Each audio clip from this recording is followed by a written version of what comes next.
जगमगाएंगे जगमगाएंगे जग में।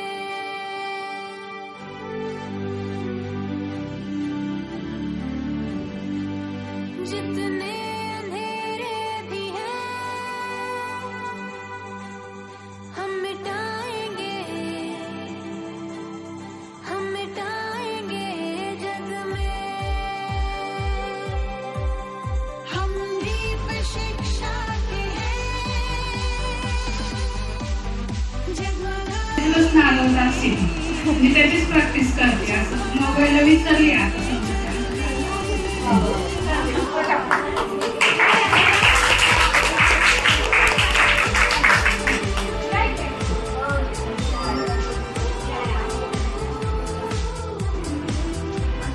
हा उपक्रम सुरू केला, त्यामुळे आम्हाला खूप फायदा झाला. माझ्या मैत्रिणींना आपल्यामध्ये आत्मविश्वास वाढला. महत्त्वाचं म्हणजे आमच्यामध्ये स्वतः शिकण्याची सवय लागली. आम्ही जे काही शिकलो ते आमचे टीचर आम्हाला परिपाठात सादर करायला सांगायचे, त्यामुळे आमची स्टेज डेअरिंगही वाढली. आम्ही वेगवेगळ्या स्पर्धांमध्ये भाग घेऊ लागलो व तेथे यश मिळू लागलो आणि अभ्यास पूर्ण करायचा व नंतर सर्व ऍक्टिव्हिटी अशी आमच्या टीचरांची अटच होती, त्यामुळे आम्ही आधी सर्व अभ्यास पूर्ण करतो आणि आम्ही जर अभ्यास पूर्ण केला नाही तर आमचे टीचर आम्हाला सांगते.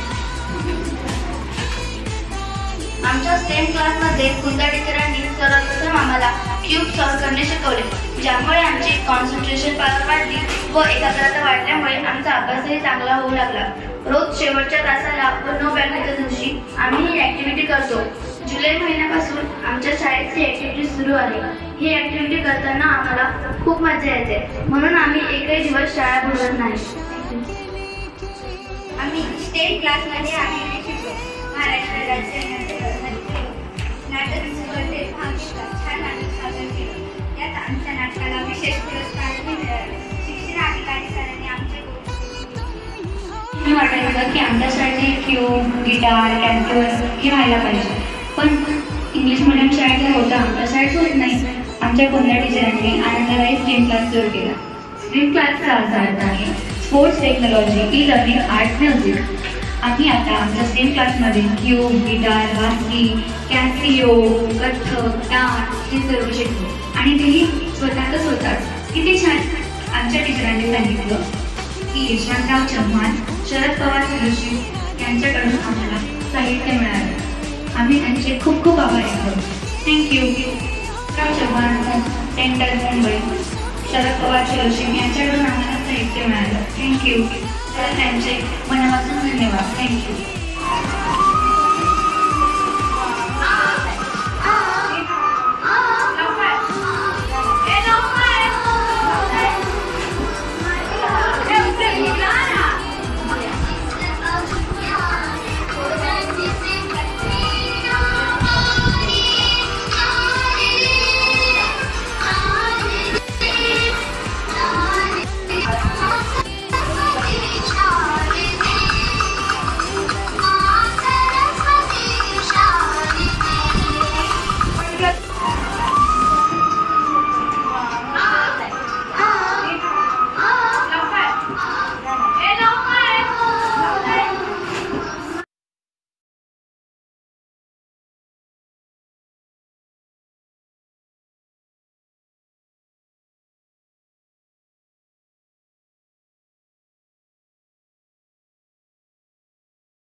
तुम्हाला शिक्षकांची गरज सुद्धा लागणार नाही.